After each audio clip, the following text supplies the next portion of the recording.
Because eventually every nation in this world will be done away with, but the kingdom of God will last forever and ever and ever and ever.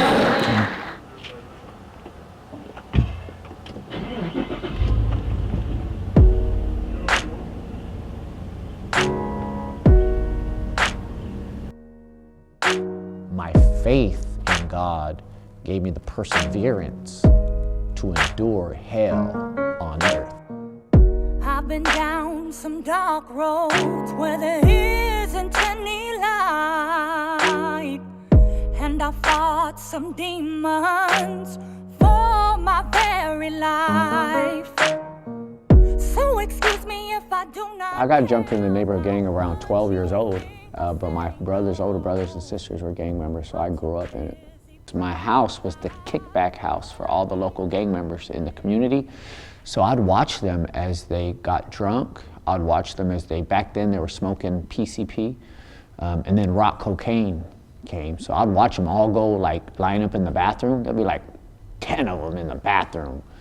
And I was a little kid, I didn't understand what was going on at that time, right? So I was like, what are they doing all in the bathroom? And I later learned that they were smoking rock cocaine. As I was walking down Main Street to go to the park, a car pulled up in front of me, and they got out the car and they hit me up, meaning they asked me where I was from. And when I said my gang, I realized that they were from a rival gang. So they chased me. I ran back into my brother's apartment. I didn't realize, but they saw me go into the apartment. About 15 minutes later, my brother comes home and he's parked in front of the apartment. And so he changes to go to the park as well.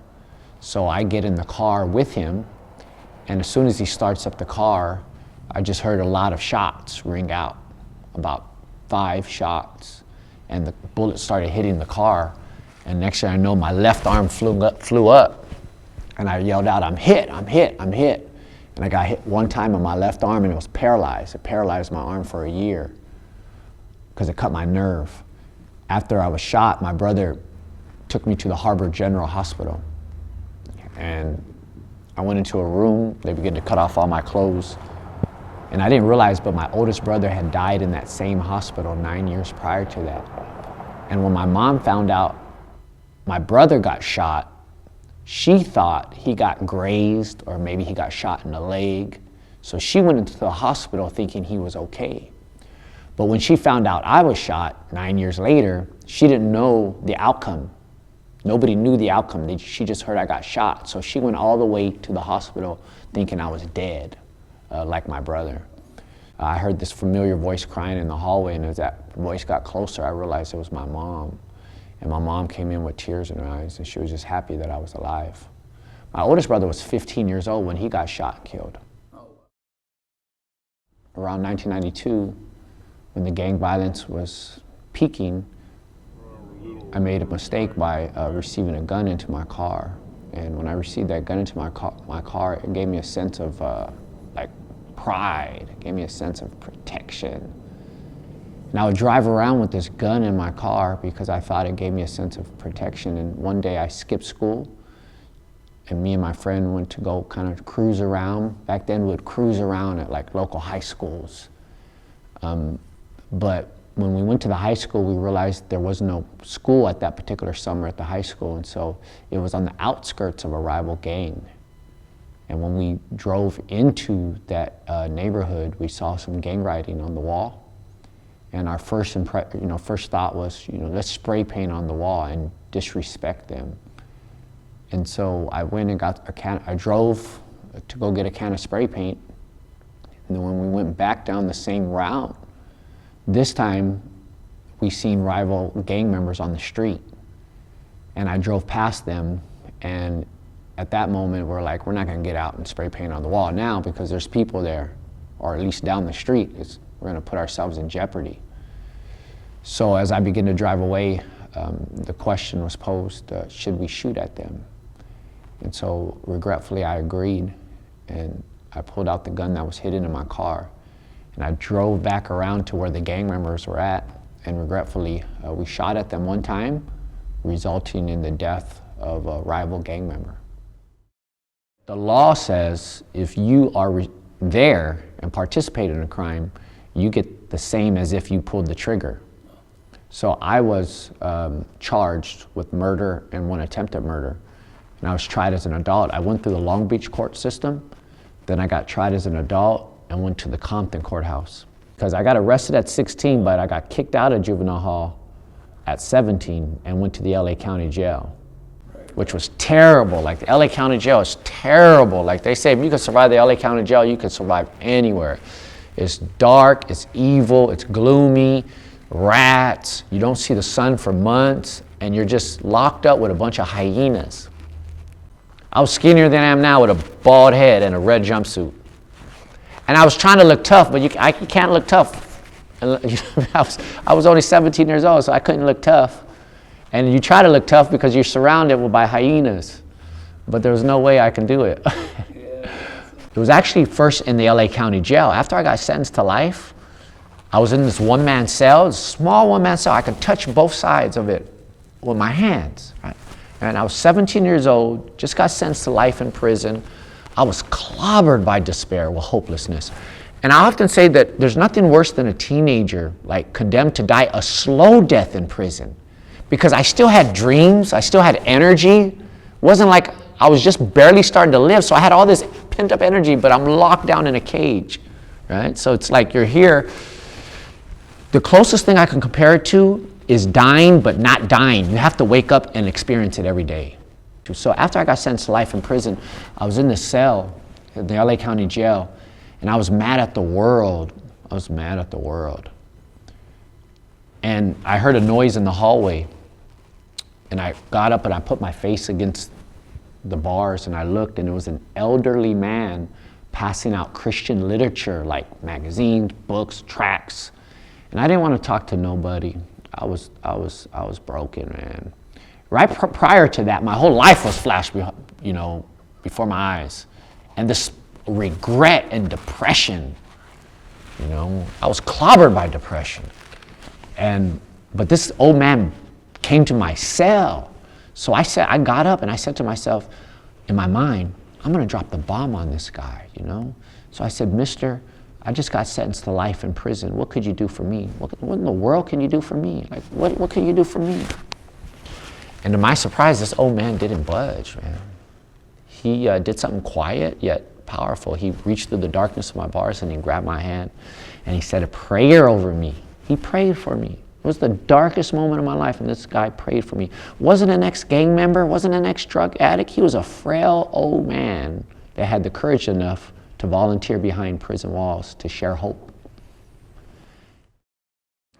Yeah, I got transferred to the men's prison at the age of 20 years old. I believe I turned 21 in Chino State Prison the month Tupac died. I'll never forget. That's how I mark it in my mind. And now I was in prison, adult prison, with people that had been in jail for 20 years, 25 years, 30 years, 40 years. And they were all telling me, you're gonna die in prison. You're gonna spend the rest of your life in prison just like us. It was crazy in there, people dying, people getting stabbed, I remember one time somebody got killed like 10 feet away from my sleeping area. You see all the blood everywhere. I'm talking about life blood, not no cut blood. I'm talking about life blood. You see the hazmat people come in to clean it up. And several times in my prison experience, I was clobbered by hopelessness and despair, in so much I was like, man, this place ain't for me. It worked for me, but just experiencing that, like, this is not for, I don't want to die in here, man. I don't want to die in here. My dream, my hope was that at any time, if that door were to crack open, I'm going to be the one ready. If at any time, I know they have a no parole policy, at that time, but my hope was some point in time, someone's going to look into this prison system and say somebody needs to get out. And when that happens, I'm going to be ready. So I begin to get my education. I begin to get a trade class, go to college, be consistent. And I went up for parole for the first time in 2002.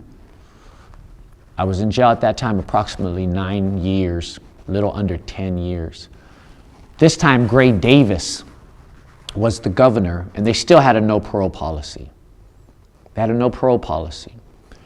And everybody was telling me, Brian, it's your first time up for parole. Nothing happens on your first time up for parole. Nothing. You get denied. That's typically what happens. But I kept ignoring the negativity, and I was believing for a miracle.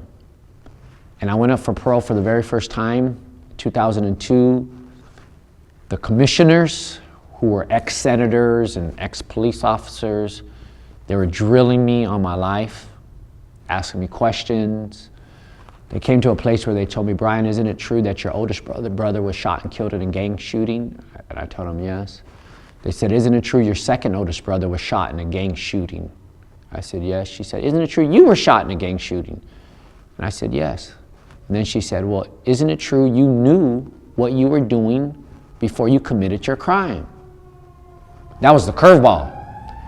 And I thank God that I had the strength enough to take responsibility for my crime. And I looked in their eyes, I said, yes, regretfully, I knew what I was doing. But I'm not a 16-year-old boy no more. I'm not a gang member no more. I'm a young man with vision and dreams and values. At that time I went up for parole, I think I was 26 years old. And then she asked me some more questions. She turned it over to the district attorney of Los Angeles, and he went on record to say, hey, on behalf of LA County Jail, Brian grew up in gangs. He spent his entire adult life in prison. Therefore, on behalf of LA County, we oppose parole for him. Then the commissioner looked at me, and I began to plead for my life.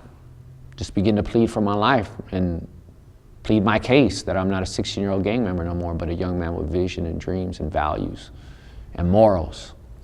So they said, Brian, we're going to take a recess and we'll call you back with our decision. So I go out and they put me in a holding tank.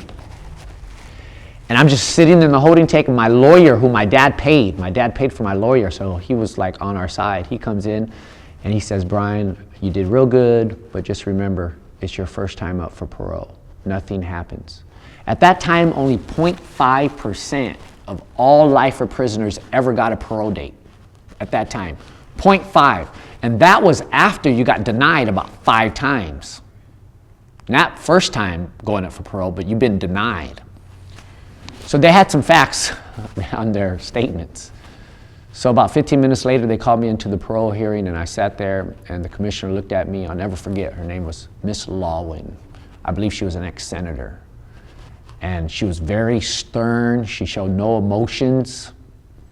And she looked at me, she said, Mr. Warth, we want you to know that we're going back on record for your case, and we read your file, we heard everybody here today, and we have now concluded that you are suitable for parole. And it didn't hit me at first. My lawyer nudged me. He said, did you hear what she said? All of a sudden, it felt like a weight was taken off of me, and my head hit the table, and I began to cry, man. I began to cry. Yeah. I began to cry, man. She went on to say that, I was suitable for parole. I was no longer a threat to society. And they set me a release date, but if you're arrested for murder, the governor has 30 days to review it and can single-handedly reverse it. After about 4 months, I got a letter from then Governor Gray Davis. He sent me a letter. I still have it today. He said a bunch of stuff. At the end of the letter, he said, Brian grew up in gangs. Brian grew up in prison. And therefore, I still think he's a threat to society, and I reverse his parole date. So Gray Davis took away my parole date 4-5 months later. I go back up for parole again 5 months after that. The parole board is like, no. They go through the whole motion, the whole thing again. No, you are suitable for parole, Brian. And they grant me a parole date. Now, I'm like the only one in history to get 3 consecutive parole grants. 3 months later, California has a historic governor recall election. And in comes to power this mega superstar called Arnold Schwarzenegger, AKA the Terminator. But the 5th time I got my parole date taken, I was crushed. The 5th time, I was crushed bad. Like, I was like, my dad is getting old, tired. We've been through this 5 times already. And again, hopelessness began to creep in, because how am I going to tell my wife? I've been married at that time for several years. I got married in prison. And it's just weighing on my family. It's just weighing. It's a deep weight. It's a heavy weight. And I remember crying, bro. I remember crying. I straight cried. The 5th time, it was like, man. So I went back up for parole about 5 months after that. The parole board for 6 consecutive years gave me a parole date. Never heard of before. 6 years. I never got denied by the parole board. I've never been denied by the parole board, and they had a no parole policy. During that time, my wife, she was a community leader here in the city of Paramount. And she appealed to the community. She appealed to the community for support of my release. And so her and her mom and close friends, they garnered about 600 letters from society to Arnold Schwarzenegger, urging him to honor my rehabilitation. I did 16 years in prison. 16 years, man. The more I'm in society, the more that statement blows my mind. Like 16 years, that's more than a day. I've been out of prison now for 11 years. So I did 16 years in society, 16 years in prison. Now, this July will be 11 years out of prison. Yeah, it was a culture shock. It was a culture shock when I first got out. But I thank God that I prepared as much as I could while being in prison. I didn't allow my mind to become institutionalized. So it helped the transition. Still had my struggles, but it still helped the transition. I'm too busy praising God for what He's done for me. Today I'm living a dream. I'm living a dream. We started our church 6 years ago, and last Sunday we had 1,100 people, over 1,100 people at our church. We have campuses in 5 cities, and we're giving fresh hope to the various cities, including Long Beach. We're in the projects of North Long Beach twice a week. We teach kids biblical values every week, little kids every week. We teach teenagers biblical values there every week. And we have an adult Bible study.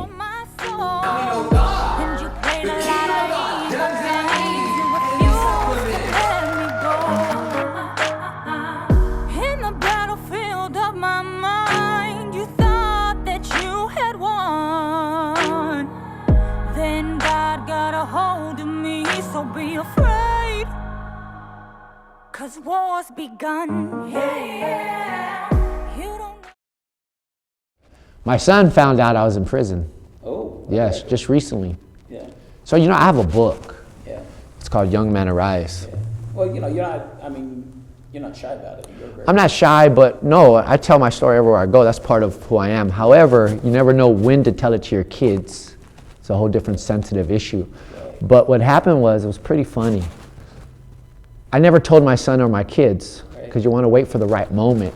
Right. Their minds can't understand what's going on.